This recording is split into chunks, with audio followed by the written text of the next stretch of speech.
사도 바울은 데살로니카와 베레아에서 예수가 그리스도이심을 전하다가 고초를 겪고 아테네로 옮겨왔어요. 근데 거기 와서 이제 이래저래 둘러보는데 제일 관심이 있는 것이 아무래도 신전 아니겠습니까? 무슨 종교를 믿나 이래가지고 돌아다녀 봤는데 온갖 신들을 모아놓은 이제 그 신전이 있는데 그걸 보통 만신전이라고 합니다. 만신, 온갖 신들이 다 있는 거. 거기에서 알지 못하는 신에게라는 그런 팻말에 붙은 신이 하나 있었어요. 그래서 바울이 이 회당에서 그 유대인들과 뭐 이제 만나서 변론도 하고 시장에서도 만나는 사람들과 다 예수가 누구이신가를 변론을 하니까 아테네 사람들이 이제 새로운 것에 관심이 많아요. 그래서 네가 와서 아레오파고스라는 데에서 한번 네 주장을 펼쳐봐라 이렇게 해요. 이 아레오파고는 성경에는 아레오파고라고 되어 있는데요. 아레오파고스, 그러니까 아레네 언덕, 아레스 언덕이라는 바위 언덕인데 여기서 재판도 벌이고 한 것이었고요. 그리스 신화에서 이제 전쟁의 신 아레스가 자신의 딸을 겁탈한 포세이돈의 아들을 죽이고 재판을 받은 후에 무죄로 풀려난 곳이라고 합니다. 로마 시대에는 로마의 전쟁신은 마르스라 그래요. 지금 화성을 마르스라 그러거든요. 그리고 여기서 이제 무술, 마샬 아츠, 혹은 계엄령, 마샬로 이런 것들이 이제 파생돼 나온 건데, 여하튼 좀 뭐랄까 서슬이 벌은 장소라고 하겠습니다. 그러니까 재판이 벌어지니까 옳고 그름이 명확하게 구분되는 이제 그런 곳이라고 할 수 있겠어요. 근데 거기서 이제 이 유명한 아레오파고 설교를 합니다. 요약하면 이렇습니다. 너희 신전에 있는 알지 못하는 신을 내가 알려주마. 우주 만물을 지으신 하나님은 천지의 주제이시다. 우상들처럼 사람이 지은 전에 갇혀 계시지 않는다. 부족하게 있어가지고 사람들로부터 뭘 받으셔야 하는 분도 아니다. 오히려 그는 만민에게 생명과 호흡과 만물을 주시는 분이다. 모든 사람에게 생명도 주시고 호흡도 주시고 그 다음에 온갖 필요한 것들을 다 주시는 분이다. 그리고 아주 중요한 게 나옵니다. 인류의 모든 족속을 한 혈통으로 만드셔가지고 온 땅에 살게 하시고 그 연대와 거주의 한계를 정하셨다. 그러니까 하나님이 정해주신 땅에서 이제 그 뭐 여러 가지 성격이 많이 다르겠죠. 중국하고 한국하고 다르고 일본하고 다르고 어떤 나라는 내륙 중간에 있고 어떤 나라는 섬이고 뭐 안 그렇겠어요. 추운 데도 있고 더운 데도 있고. 근데 그것이 다 하나님이 정해서 여기서 이제 먹고 살아라 하는 것이었습니다.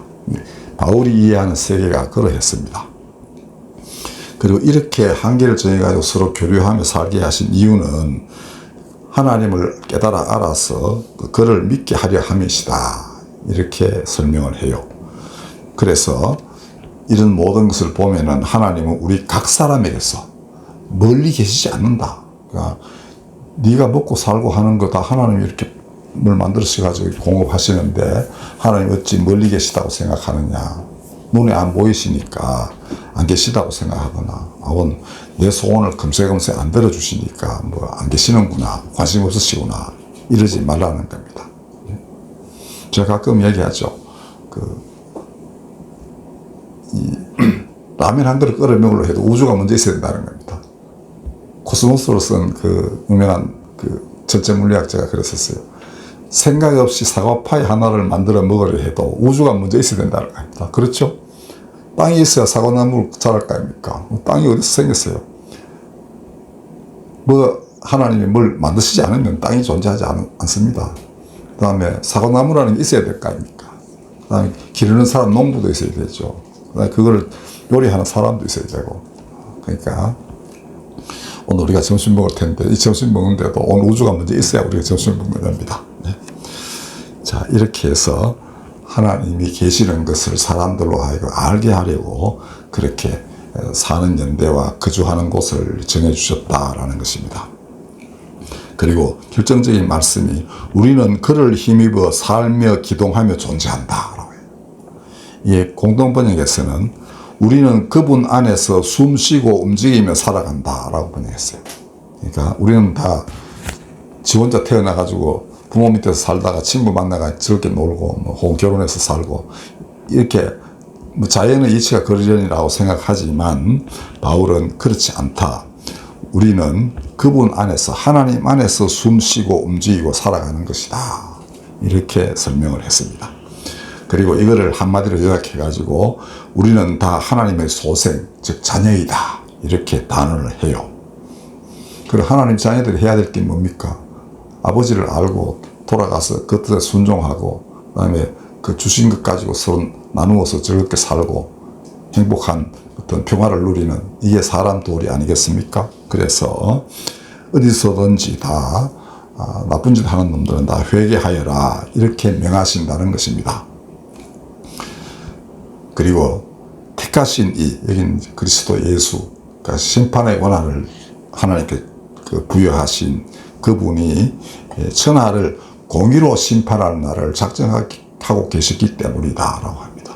왜 회개하라 하느냐 하면은 이 하나님 모르고 하나님 벗어나서 자기 멋대로 자기 욕심대로 사는 사람들이 부지기수인데 너 그러하면 이 세상이 어지럽혀져서 도저히 내가 너희들 가운데 있을 수가 없고 너희는 원래는 내 때문에 내 안에서 숨쉬고 움직이고 살아가야 되는데 그게 불가능해진다. 그러므로 이걸 원래의 상태대로 내가 뜻한 바대로 바꾸어야 되는데 그것이 이제 나를 꼭 닮은 내 형상대로 지음받은 한 존재가 나와서 그걸 심판을 통하여 그렇게 할 것이다. 이제 바울이 이렇게 믿었던 것입니다. 그러니까 예수님의 그 사역 중에 제일 중요한 것이 구원자이시자 동시에 심판자이시라는 겁니다. 그 두 개는 손바닥 앞면 같아요. 그러니까 바울 자신도 죄인적인 괴수라고 했거든요. 그러다가 자기가 그리스도를 만남으로써 완전히 뒤바뀐 사람이 됐는데 사람은 같죠. 근데 마음이 한번 이제 예수께 열려가지고 저저 딴 사람이 되는 이런 것을 회개라고 합니다. 이것보다가 저것을 보는 것 이것이 이제 회개예요. 네. 그가 왜 그러면 심판자이시고 구원자이신가? 그 믿을 만한 증거가 바로 하나님이 그를 살리신 것이다. 죽음에서 일으키신 것이다. 이 바울은 부활신앙이 아주 중요합니다. 바울에게는. 그러니까 너희가 왜 예수를 내가 그리스도라고 메시아라고 주장하는지 잘 들어보라. 하나님이 그를 죽은 자 가운데 살리셨는데 그 죽음이 어떤 죽음이었습니까? 악한 자들이 그를 모함해가지고 정말 의로운 자를 그냥 불의하게 재판하여 십자가에 매달아 죽인 것입니다. 근데 그런 행위들을 하나님이 무한한 생명으로 그를 다시 살리심으로써 그 악한 자들의 행위가 잘못된 것이었음을 깨닫게 하셨다는 겁니다. 아직도 못 깨달으면 그리고 깨달아야 된다. 그 십자가에서 하나님의 정의와 평화와 사랑 모든 것이 나타났는데 그 십자가에 달리신 분을 알아야 너희가 진짜 사람 되는 것이다 하는 것입니다. 이게 이제 십자가와 부활의 의미라고 바울은 여겼던 것입니다. 그리고 실제로 그건 맞습니다. 그 이외에는 사람이 정말 구원받을 길이 없어요. 이런저런 이제 하나님 믿는 종교에서는 계명을 주죠. 유대교는 계명이 있습니다. 하나님을 사랑하고 이웃을 사랑하라 뭐 이런 거. 그보다도 더 중요한 거는 그 모델이 되는 사람이 있어야 되는 거예요. 저렇게 하나님을 사랑하고 이웃을 사랑하는 게 무엇인지를 보여야 될 거 아닙니까? 그 구약 성서에는 말씀만 있는 거예요. 마음을 다하고 뜻을 다하고 힘을 다하여 주 너의 하나님을 사랑하라. 내 이웃을 내 몸처럼 사랑하라. 계명은 그렇게 예수님도 그걸 사랑의 이중 계명이라고 해서 아주 강조를 하셨습니다. 이게 율법과 선지자다 이렇게 하셨어요. 그럼에도 불구하고 그게 뭐냐는 거죠 도대체. 그거를 예수님이 잘 보여주셨다라는 것입니다. 우리는 그가 행하신 능력이라든지 사랑에 못 미치지만은 그 옳다고는 생각하지 않습니까? 그리고 그걸 따르려고 노력하죠. 그래서 그 모델이 필요한 거예요. 그게 온전한 하나님의 형상 예수 그리스도이시고 사람은 그의 형상을 우리 안에 이루는 것, 이것이 사람의 도리다라는 겁니다. 바울이 그렇게 가르쳤어요. 내가 평생토록 너희를 위해서 기도하는 게 뭐냐 하면 너희 안에서 그리스도의 형상이 이루어져야 되는 것이다 하는, 그게 바울의 목표였습니다. 그러니까 십자가의 대속원과 구원 얻으라는 것은 처음 단계이고, 그 다음에 너희들이 할 것은 그분 자신이 너희 속에 살아 움직이는 것. 자신도 그렇게 표현했어요. 내 안에 그리스도가 사신다. 나는 십자가에 못 박고 내 안에 그리스도가 다시 사셨다. 이렇게 표현했어요. 그러니까 그것이 바울의 중요한 가르침입니다. 근데 조금은 이제 하위의 혹은 지엽적인 걸 가지고 너무 법식화하다 보니까 교회가 조금 바울을 오해한 그런 측면이 있습니다. 자, 어쨌든 바울은 창세기 아담과 하와의 창조를 인류는 한 혈통이라는 의미로 이해를 했습니다. 그렇죠? 그러면 우리가 지금 이제 논리적으로 거슬러 올라가면은 최초의 인간 부부가 있어야 돼요. 그렇죠? 누구는 누구 자손이 올라가다 보면 한 부부가 나오지 않겠어요? 근데 부부를 동시에 창조했느냐? 하나님 그렇게 하지 않고 성경에 보면은 아담을 먼저 창조하신 뒤에 아담은 이름이 이제 아다마라는 흙이라는 뜻에서 나왔어요. 아다마가 흙이고 아담은 이제 사람 이름인데, 창세기에 나오는 거기는 보면은 아담을 그렇게 이해를 해요. 흙으로 이제 이해하는 그런 측면이 있습니다. 근데 그를 깊이 잠들게 한 뒤에 갈비뼈로 이제 여성을 만들었다 이거 아닙니까? 그러니까 남자가 알지 못하는 신비로운 곳에서 온 거죠. 자기 갈비뼈에서 나온지 어떻게 알겠습니까? 잠들었으니까. 그냥 문득 나타났다 이거죠. 그랬더니 표현이 내 뼈 중의 뼈, 살 중의 살 이렇게 했습니다. 사실은 맞죠. 뼈에서 나왔으니까 뼈 중의 뼈 이렇게 되는데, 어쨌든 둘 다 하나님의 형상 이렇게 성경은 표현하고 있습니다. 그러니까 동등한 돕는 배필 이렇게 되어 있지만 서로 돕는 관계 아니겠어요? 예. 그래서 최초 인간을 이제 하나님 어떻게 만드시고 그 다음 이들이 어떻게 배반했는지 이런 게 성경 창세기에 나옵니다.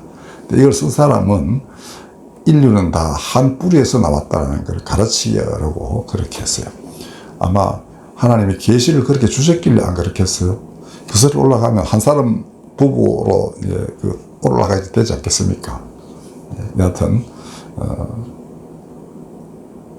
그리스 철학에서는 이 모든 것을 올라가다 보면은 자기가 딴 데서부터 연유하지 않은 어떤 존재에 도달한다는 거죠. 딴 거는 다 이거에서부터 이게 나오고, 그러니까 부모에서 자식이 나오고, 그 부모는 또 할아버지 할머니에서 나오고 이렇게 했지만, 모함물이 그렇게 다 올라가다 보면 맨 마중에는 자기는 어디서부터 오지 않은 궁극적인 존재가 있다 이렇게 했어요. 그것처럼 사람 혈통을 거슬러 올라가도 이렇게 되는 거예요. 그리고 그건 뭐겠습니까? 결국 우리는 한 뿌리에서 나온 형제 자매다. 이런 것으로 성경은 인간을 이해하고 기록하고 있는 것입니다. 창세기 저자가 그렇게 했을 거예요. 바울도 정확하게 그걸 이해를 했습니다. 그리고 13세기 페르시아, 지금 이란이에요. 위대한 시인인 사디도 제목이 아담의 후예라는 그런 시를 썼는데 이렇게 되어 있습니다. 인류는 한 몸 한 뿌리에서 나온 영혼. 내가 아프면 나도 아프네.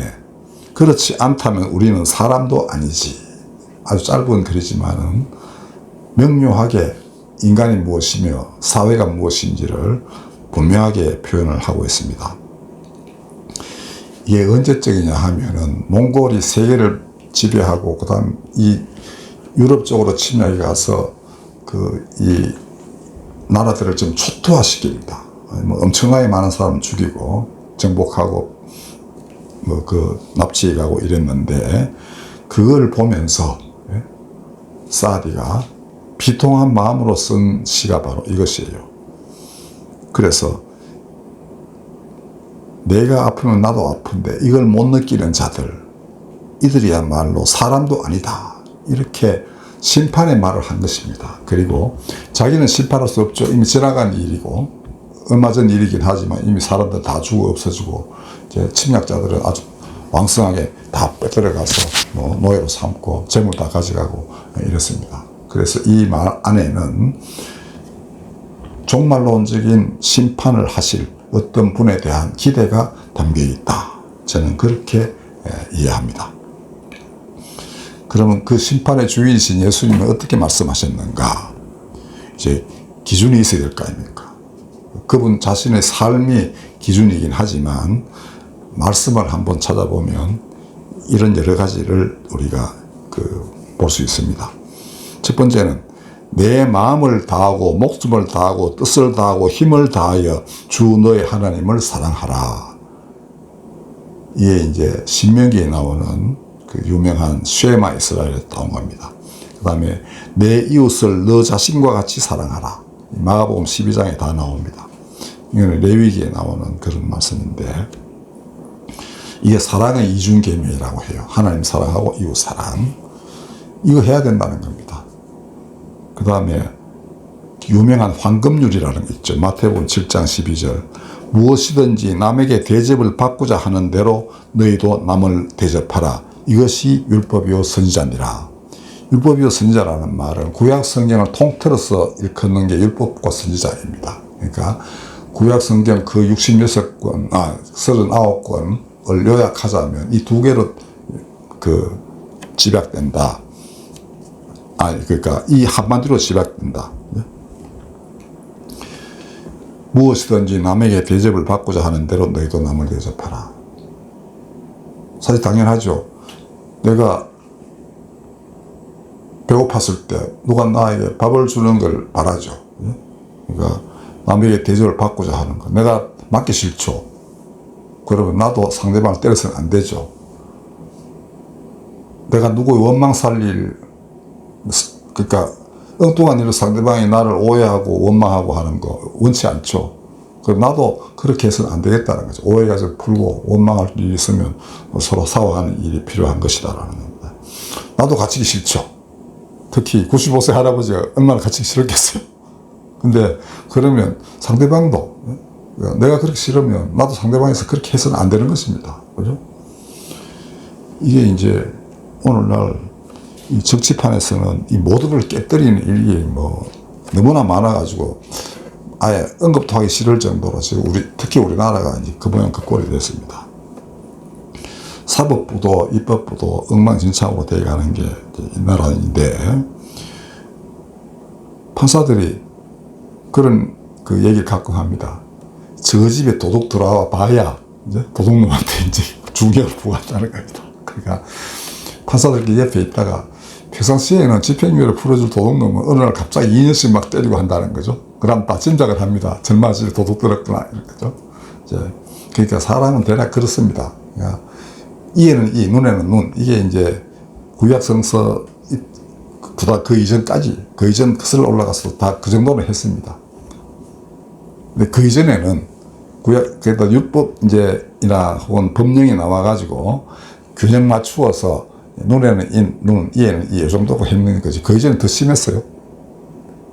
그게 이제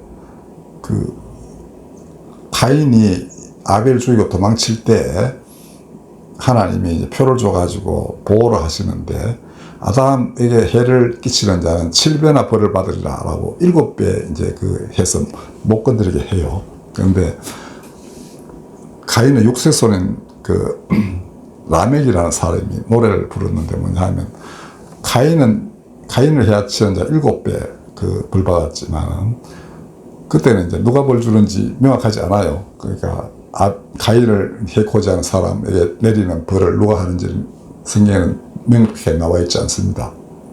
그런데 이 라멕은 내가 77배로 갚겠다라고 되어 있어요. 그 다음에 그걸 잃은 것이 7번이라고 해석할 수도 있어요. 성경의 그 숫자표이기 때문에. 그러니까 이게 이제 예수님이 원수를 얼마나 사랑하 7번 용서하면 됩니까? 이제 베드로가 물으니까 아니다. 잃은 것이 7번 해야 된다. 77이 490번이잖아요. 그걸 490으로 해석할 수도 있고 77로 해석할 수도 있는데 여하튼 라멕은 자기 아내 둘에 공언을 해요. 내 해코지 하는 놈은 77배 갚아볼 것이다. 이게 이제 사람들이 아주 고대의 사람들의 습성이 그 다음에 눈에는 눈, 이에는 이. 예수 시대에 와서 예수님에 의해 가지고 원수를 사랑해라. 심판을 하나님께 맡겨라. 이렇게 되는데, 하나님께 맡겨가지고 세상이 엉망되니까 인간의 질서를 잡고 법원도 만들고 이제 다 수사도 하고 해야 되지 않겠습니까? 자, 그 다음에 예수님이 뭐라 했었냐 하면은, 심은 것마다 내 하늘 아버지께서 심으시지 않은 것은 뽑힐 것이니 그들은 맹인이 되어 맹인을 인도하는 자로다.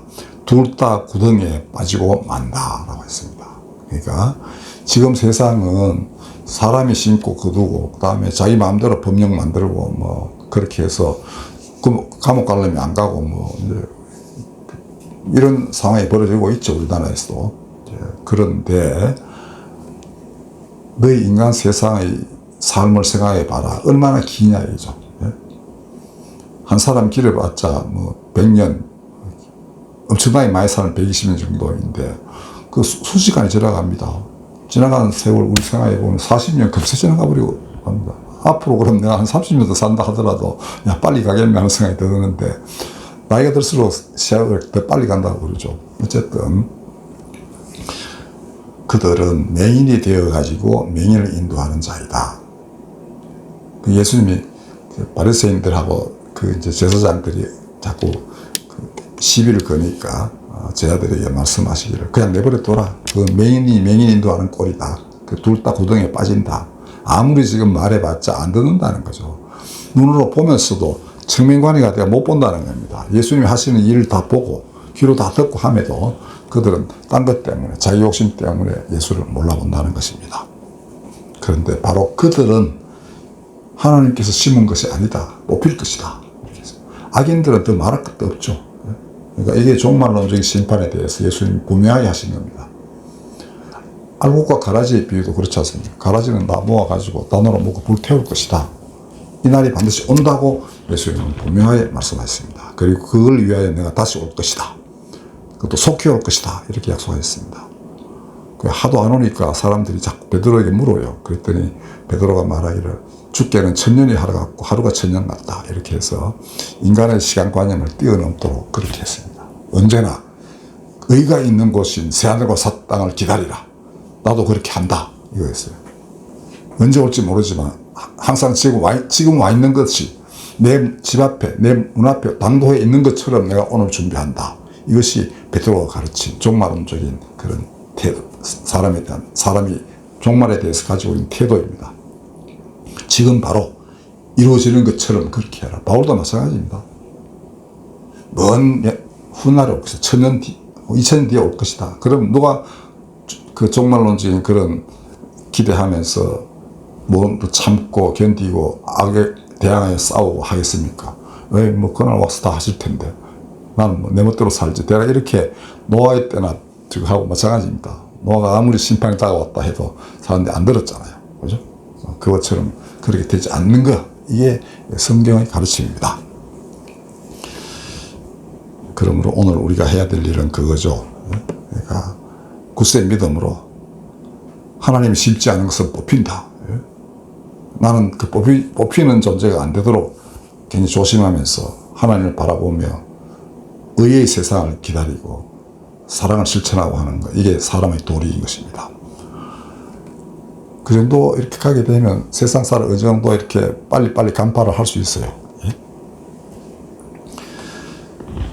자, 그러면 이제 오늘 설교는 여기서 다 할 만한 제가 다 했습니다. 조금 더 이제 말씀드릴 거는 여기 하나님께서 모든 족속에게 온 땅에 널리 퍼져서 살게 하시고 연대와 거주의 한계를 정하셨다. 이 모델이 바로 이스라엘 12지파가 땅 얻는 과정이라고 할 수 있습니다.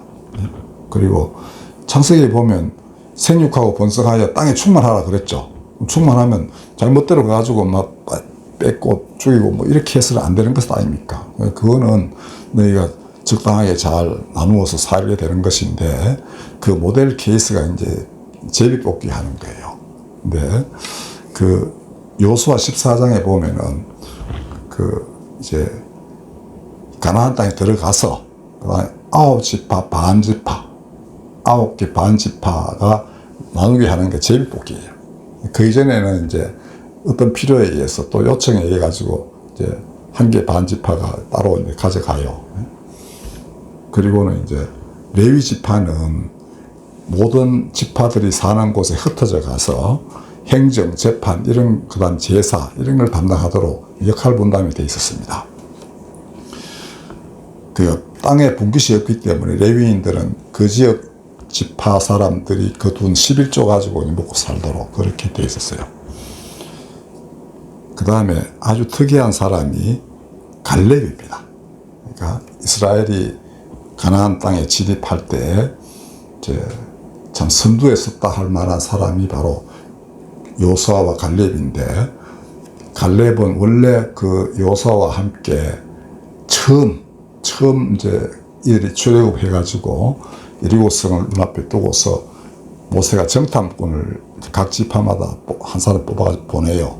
근데 여호수아와 갈렙만 우리가 이길 수 있다, 격파할 수 있다라고 했고, 나머지 10명들은 아이고 가봤더니 뭐 그거는 어마무지해가지고 우리는 키도 크고 덩치도 크고 우리는 메뚜기가 섭니다, 뭐 이래버립니다. 그런데 이 두 사람은 확실하게 우리가 이길 수 있다, 하나님 함께 하신다, 이렇게 이제 보고를 합니다. 그리고 그때 모세가 여호수아는 이제 그 자기의 수하처럼 돼 있고 이제 계승자로 이미 그때 좀 아마 점지가 돼 있었던 것 같아요. 근데 갈렙은 이제 약간 비켜 있는 사람이잖아요. 그때 모세가 약속을 해요. 네가 발로 밟는 모든 땅을 너와 내 후손에게 주겠다, 기업으로 주겠다라고 약속합니다. 그때가 이제 여기 고백에 보면은 이제 그 여호수아와 대화하는 장면에 보면은 그때가 갈렙이 40세였다고 합니다. 그리고 이제 가나안 땅에 들어가니까 40년 광야 생활 뒤에 가나안 땅에 들어가거든요. 가나안 땅에 들어가서 한 5년쯤 뒤에인가 봐요. 그 자기가 85세 됐을 때 여호수아에게 옛날 모세가 너에게 한 약속 기억해라. 이제 그러면 내가 지금 요구할 테니까 그 땅을 달라라고 하는 거예요. 이 갈렙은 원래가 에돔 사람, 에돔의 후예예요. 그러니까 본류 야곱의 후손이 아닌 겁니다. 근데 언젠가부터 유다 지파에 편입이 돼요. 그러니까 그리고 유대 지파 안에서 이제 지도자가 되는데, 그래서 정탐꾼으로 뽑혀서 나갔습니다. 근데 이 사람이 용맹무쌍해가지고 그 여호수아 14장에 보면 재밌어요. 이렇게 돼 있는데, 내가 85세 아닙니까? 이제 내가 아주 팔팔하다 이겁니다. 그리고는 그 유명한 말이 나옵니다. 여호와께서 말씀하신 이 산지를 지금 내게 주소. 찬양 중에 그거 있죠. 이 산지를 내게 주소. 여기서 나옵니다. 근데 무슨 땅을 달라 했냐 하면은 제일 험난하고 척박한 땅을 달라고 해요. 그게 헤브론 땅입니다. 근데 거기에는 땅도 척박하고 농사도 잘 안 되고 한 데다가 거인족이 살고 있는 거예요. 제일 처음에 이스라엘 열지파 대표들이 가가지고 아이고 우리 메뚜기 같습니다, 택도 없습니다라고 했던 그 거인족이 사는 데가 여기예요. 근데 또 반면에 여기에 아브라함이 최초로 아내의 묘를 위하여 묘지와 함께 부속 토지를 샀던 막벨라가 여기 있는 겁니다. 그러니까 이제 이 갈렙은 두 가지 임무를 자기가 수행할 수 있다고 한 거죠. 내가 거인족을 몰아낸다. 그 다음에 이 이스라엘의 가장 성스러운 땅을 내가 지킨다. 그러니까 대단한 사람 아닙니까? 자기 후손들은 먹고 살 건 별로 없어요. 땅이 워낙 그러니까. 그렇지만은 우리는 성소를 지키는 용사다. 하나님의 보좌를 지키는 장군이다. 이런 뜻입니다. 이렇게 85세의 사나이가 동료 여호수아에게 말을 해요. 모세가 나를 보내던 날과 같이 오늘도 내가 여전히 강건하니 내 힘이 그때나 지금이나 같아서 싸움이나 출입에 감당할 수 있으니 이 산지를 내게 주려. 이렇게 합니다. 대단하죠. 85세 그 모세도 120세까지 눈도 어둡지 않고 했다는데, 이런 정도 용사가 결국은 하나님에 대한 깊은 믿음과 그 다음에 용기를 가지고 하나님의 나라가 이 땅에 구석에 세도록 이렇게 노력을 했던 것입니다. 오늘날에도 이런 사람 필요하죠. 그러니까 아이고 우리는 뭐 새가 적어가지고 언제 싸우겠습니까? 이러지 말라는 것입니다. 그리고 더 중요한 거는 이 땅에서 비록 수많은 적들이 있어가지고 위협하지만 거인처럼 힘센 그런 세력들이 둘러싸고 있지만 나는 이 땅에서 그리스도의 보좌를 지킨다. 이런 용사. 여성들도 다 됩니다. 옛날에 그 다 여성 저것도 있어요. 그 사사도 있고 싸움도 잘하고 뭐 사람도 죽이고 막 합니다. 그러니까 역할이 다 다르지만은 이제 분명히 하나님의 나라를 이 땅에 주축도를 단단히 받고 거기에 기둥 세우는 역할 다 하실 수 있어요. 부디 그런 삶 되기를 바랍니다. 기도하겠습니다. 거룩하신 하나님, 아버지의 뜻이 이루어지소서. 하나님이 심지 아니한 것 다 뽑으시고 그 묵은 땅을 기경한 곳에 당신의 전을 세우고 만민이 서로 도우며 하나님을 경배하고 이웃을 내 몸처럼 사랑하는 그런 세상 오게 하여 주옵소서. 예수님의 이름으로 기도하였습니다. 아멘.